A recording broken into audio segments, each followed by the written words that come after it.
कहानी किशनपुर नाम के एक छोटे से गांव की है, जहां रवि नाम का एक गरीब किसान रहता था।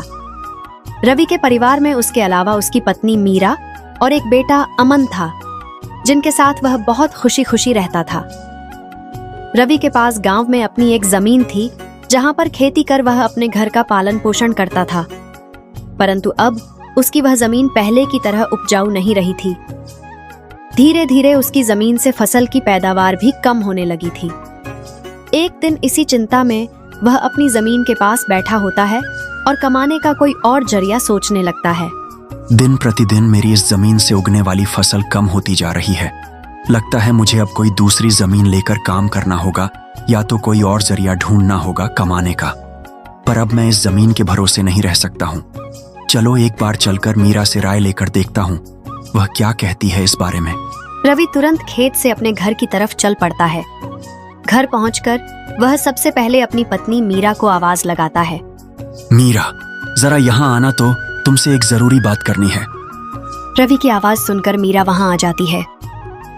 बोलिए, आपने मुझे बुलाया क्या? हाँ मीरा, मुझे तुमसे एक जरूरी विषय पर बात करनी है और तुम्हारी राय जाननी है। हाँ बोलिए, क्या बात है? मीरा, तुम तो जानती हो हमारी जमीन अब पहले की तरह इतनी उपजाऊ नहीं रही है, और अगर मैं ज्यादा खाद वगैरह डालने की कोशिश करूंगा तो कहीं उसकी मिट्टी और खराब ना हो जाए। इसलिए सोच रहा हूं कि कुछ समय के लिए उस जमीन पर खेती करना छोड़ दूं। हर साल थोड़ी थोड़ी खाद उसमें डालता रहूंगा, जिससे कुछ सालों बाद वह पहले की तरह उपजाऊ हो जाएगी। फिर उसमें खेती करना शुरू कर दूंगा। हाँ, यह ठीक रहेगा। इससे आपकी जमीन भी सही रहेगी और उसमें उगने वाली फसल भी। हाँ, पर तब तक मैं क्या करूं? क्योंकि मेरे पास दूसरी तो कोई जमीन नहीं है, तो घर का खर्च चलाने और अमन की पढ़ाई के लिए कहां से पैसे जुटा पाऊंगा। आप एक काम क्यों नहीं करते? एक बार जाकर गांव के जमींदार धर्मपाल काका से मिल लीजिए। वह तो बहुत अच्छे और नेक दिल हैं। वह आपकी जरूर कोई मदद करेंगे। हाँ मीरा, यह ठीक रहेगा, क्योंकि काका अगर कोई नया काम भी करने बोलेंगे तो वह उसमें भी मेरी मदद कर देंगे। ठीक है मीरा, तो मैं कल सुबह सुबह ही काका से मिलने उनके घर चला जाऊंगा। अगली सुबह रवि जमींदार से मिलने उसके घर के लिए चल पड़ता है। जमींदार के घर के बाहर पहुंचकर वह जमींदार को आवाज लगाता है। रवि की आवाज सुनकर जमींदार बाहर आता है। अरे आओ रवि बेटा, बोलो क्या हुआ? कुछ काम था क्या? हाँ काका, आपकी एक मदद चाहिए थी। हाँ बोलो ना बेटा, मैं किस प्रकार तुम्हारी मदद कर सकता हूँ? रवि फटाफट से जमींदार को अपने खेत की हालत बता देता है। तो इसमें परेशान क्यों हो बेटा? काका, मेरे पास एक ही जमीन है जिस पर खेती कर मैं अपने घर का खर्च चलाता हूँ, और मैंने आज तक खेती के अलावा कोई दूसरा काम भी कभी किया नहीं। तो अब यही नहीं समझ रहा है मैं क्या करूँ।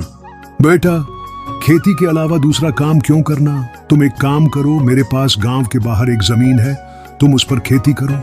काका, पर इससे तो आपका नुकसान हो जाएगा। नहीं बेटा, कोई नुकसान नहीं होगा। इसी बहाने तुम मेरी जमीन की देखरेख भी करोगे, क्योंकि अब तो मेरी उम्र भी हो गई है और मेरा बेटा भी शहर में रहता है, तो इससे तुम्हारा भी भला हो जाएगा और मेरी भी थोड़ी जिम्मेदारी कम रहेगी। ठीक है काका, अगर ऐसी बात है तो मैं कल से ही उस खेत पर काम करने चला जाऊंगा। रवि जमींदार को धन्यवाद कहकर वहां से अपने घर के लिए निकल जाता है। रवि अपने घर पहुंचकर मीरा को सारी बात बता देता है। यह तो बहुत अच्छा है, यानी आपकी सारी चिंता ही खत्म हो गई। हाँ मीरा, अब मैं काका के खेत पर बहुत मेहनत करूंगा और कोशिश करूंगा कि एक दो और खेत खरीद लूं, क्योंकि भविष्य में ऐसी समस्या आए तो उसके लिए हम तैयार रहें। अगली सुबह रवि जमींदार के खेत पर काम करने निकलने वाला होता है, तो सोचता है कि काका की जमीन गांव के बाहर है, तो शायद शाम को आते आते देर हो जाए, इसलिए मीरा को बोलकर जाता हूँ। मीरा, जरा यहाँ आना तो। रवि को बुलाता सुन मीरा वहां आती है। बोलिए, आपने बुलाया मुझे? हाँ मीरा, सुनो, काका का खेत गांव के बाहर है, तो मुझे शाम को घर लौटने में थोड़ी देर भी हो सकती है। तो अगर मुझे देर हो जाए तो तुम और अमन खाना खाकर सो जाना। ठीक है, पर अपना ध्यान रखना। फिर क्या था, रवि गांव के बाहर वाली जमीन पर काम करने चल पड़ता है। चलते चलते कुछ समय बाद वह गांव के बाहर वाली जमीन पर पहुंच जाता है। चलो, अब पहुंच गया हूं तो फटाफट से खेत पर काम करना शुरू कर देता हूं। रवि अपनी कुदाल उठाकर खेत पर काम करना शुरू कर देता है। रवि को अभी काम करते कुछ समय हुआ ही था कि तभी पीछे से एक सांप आकर उसे काट लेता है। सांप के काटने के कुछ समय में ही रवि चक्कर खाकर वहीं गिर जाता है। यहाँ रवि सांप के काटने से बेहोश हो चुका था, पर गांव के बाहर होने के कारण उसकी खबर अब तक उसके घर वालों को नहीं चलती है। सुबह की अब रात हो जाती है और मीरा रवि का इंतजार कर रही होती है। माँ को इतने परेशान देख अमन पूछता है, क्या हुआ माँ, पिताजी अब तक क्यों नहीं आए? बेटा, तुम्हारे पिताजी आज काम करने जमींदार धर्मपाल काका के गांव के बाहर वाली जमीन पर गए हैं और उन्होंने मुझे बोला भी था कि उन्हें आते आते देर हो जाएगी, पर अब कुछ ज्यादा ही समय हो गया है। माँ, आप क्यों फिक्र कर रही हो? पिताजी ने जब बोला था कि उन्हें आने में देर होगी तो कुछ सोच समझकर कहाँ होगा। एक काम कीजिए, आप जाकर सो जाइए। अमन की बात सुनकर मीरा अपने कमरे में सोने के लिए चली जाती है। अगली सुबह भी जब मीरा देखती है कि रवि अब तक घर नहीं आया है, तो परेशान होकर वह सीधा जमींदार से मिलने उसके घर की ओर चली जाती है। मीरा जमींदार के घर पहुंचकर उनसे रवि के बारे में पूछने लगती है। काका, रवि कल आपके गांव के बाहर वाले खेत में काम करने गए थे, पर अब तक घर नहीं आए हैं। चिंता मत करो बेटी, मुझे थोड़ा समय दो, मैं अभी किसी को भेजकर पता लगाता हूँ कि रवि कहाँ है। जमींदार तुरंत अपने घर में काम करने वाले हरीश को रवि को देखने अपने खेत पर भेजता है। कुछ समय के बाद हरीश जमींदार के खेत पर पहुंच जाता है और वहां का दृश्य देखकर वह परेशान हो जाता है। ये क्या? रवि का तो पूरा शरीर नीला पड़ चुका है। मुझे लगता है इसे किसी सांप ने काटा है। मुझे तुरंत जमींदार जी को यह बात बतानी पड़ेगी। हरीश वहां से जमींदार के घर के लिए निकल जाता है। हरीश जैसे ही जमींदार के घर पहुंचता है, उसके कुछ कहने से पहले ही जमींदार उससे पूछने लगता है, क्या हुआ हरीश बेटा, क्या तुम्हें रवि मिला? हरीश जमींदार को सारी बात बता देता है जो उसने खेत में देखी थी। हरीश जब जमींदार को सारी बात बता रहा होता है, तभी वहां पास में खड़ी मीरा भी सारी बात सुन लेती है और रोने लगती है। हरीश, तुम सबसे पहले वैद्य रामदास जी को लेकर वहां पहुंचो, मैं मीरा बेटी को लेकर वहां आता हूँ। हरीश को वैद्य जी के पास भेजने के बाद जमींदार मीरा को समझाने लगता है।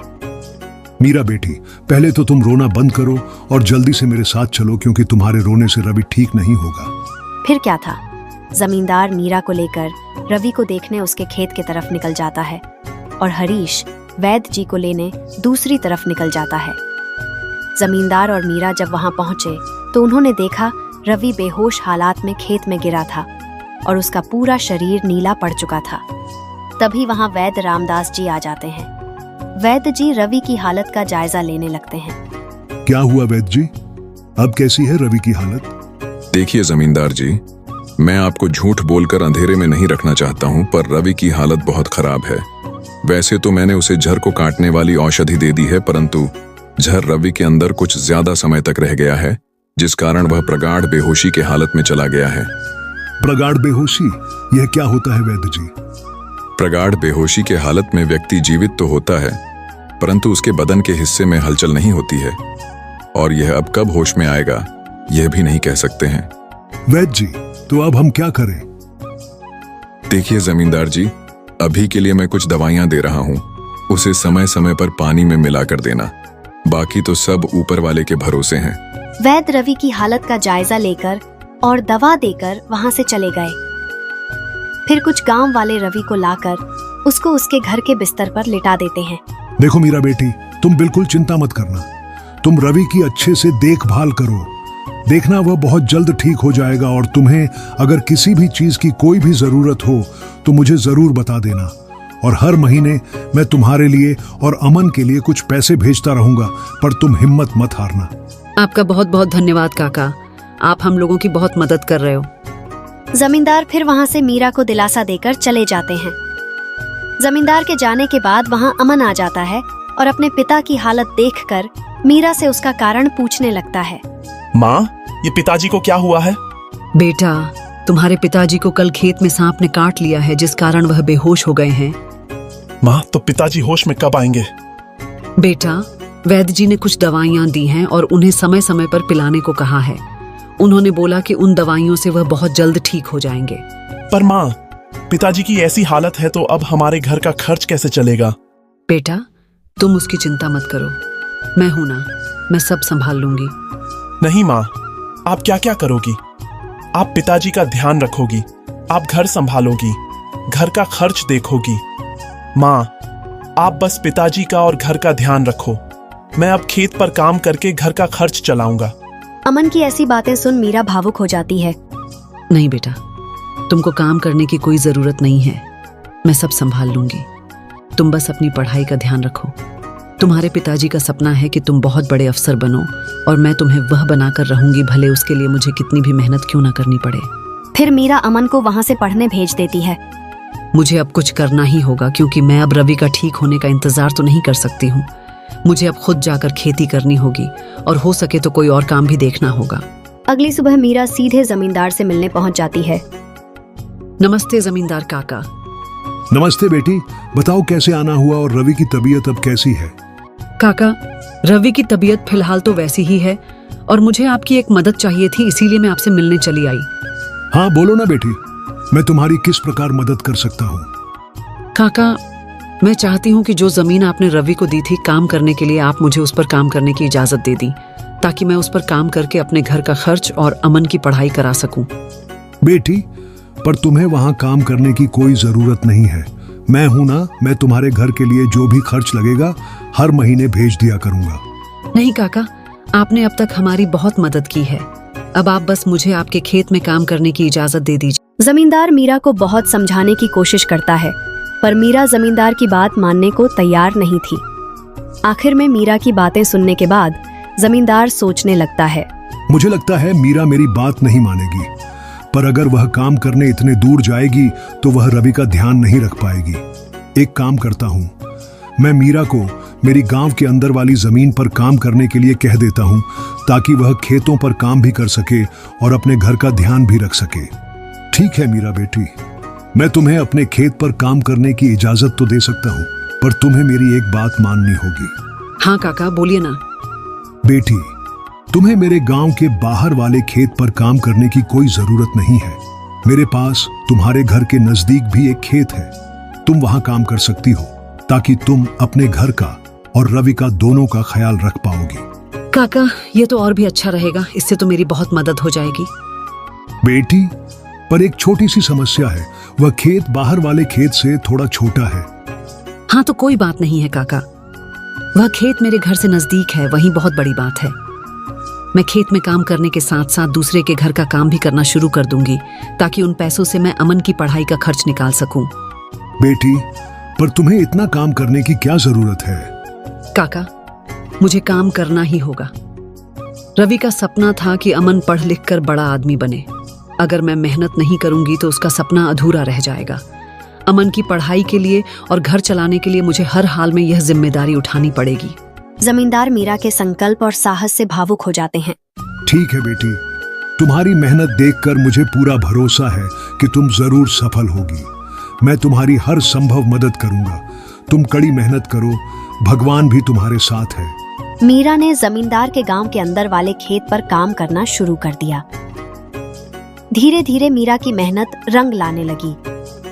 खेत में अच्छी फसल हुई, जिससे उसका घर चलने लगा, और जो पैसे वह दूसरों के घरों में काम करके कमाती थी, वह अमन की पढ़ाई में खर्च करने लगी। बेटा, मैं चाहती हूँ कि तुम मन लगाकर पढ़ाई करो। तुम्हारे पिताजी का सपना है कि तुम अफसर बनो। मैं तुम्हारे लिए हर मुश्किल को पार कर लूंगी। माँ, मैं कड़ी मेहनत करूंगा। एक दिन मैं पिताजी का सपना पूरा करके दिखाऊंगा। मीरा की मेहनत और त्याग से गांव के लोग भी प्रेरणा लेने लगे। उन्होंने देखा कि कैसे एक माँ अब अपने परिवार के लिए हर कठिनाई का सामना कर रही है। इसी बीच रवि की हालत धीरे धीरे सुधरने लगी। वैद्य रामदास जी की दवाओं और मीरा की देखभाल ने झर का असर कम कर दिया। एक दिन अचानक रवि को होश आ गया। रवि को होश में आते देख मीरा बहुत खुश हो गई। रवि, तुम्हें होश आ गया। भगवान ने मेरी मेहनत और दुआएं सुन ली। मीरा, मैंने तुम्हें और अमन को बहुत परेशान किया। नहीं रवि, तुम हमारी ताकत हो। जब तक तुम ठीक हो रहे थे, मैंने हर जिम्मेदारी संभाली और देखो अब सब कुछ ठीक हो रहा है। रवि धीरे धीरे पूरी तरह ठीक हो गया। उसने मीरा की मेहनत और त्याग देखकर प्रण लिया कि अब वह उसके साथ कंधे से कंधा मिलाकर परिवार को आगे बढ़ाएगा। अमन की पढ़ाई भी सफलतापूर्वक चलती रही। और कुछ सालों बाद वह एक बड़ा अफसर बन गया। माँ पिताजी, मैं आज जो कुछ भी हूँ वह आपकी मेहनत और त्याग के कारण हूँ। नहीं बेटा, यह सब तुम्हारी माँ का बलिदान है। उसने हमारे परिवार को बचाने के लिए हर मुश्किल का सामना किया। मीरा का त्याग और रवि का साथ दोनों ने मिलकर एक नई मिसाल कायम की। गांव वाले अब भी उनकी इस कहानी को आने वाली पीढ़ियों को प्रेरणा के रूप में सुनाते हैं। इस तरह माँ का त्याग की यह कहानी हमें सिखाती है कि एक माँ का समर्पण किसी भी चुनौती को पार कर सकता है और परिवार को जोड़कर रखता है। दोस्तों, इस तरह की और शानदार और मजेदार कहानियां देखने के लिए हमारे इस चैनल को जल्द से जल्द सब्सक्राइब कर लें। यह कहानी आपको कैसी लगी? कमेंट जरूर करें।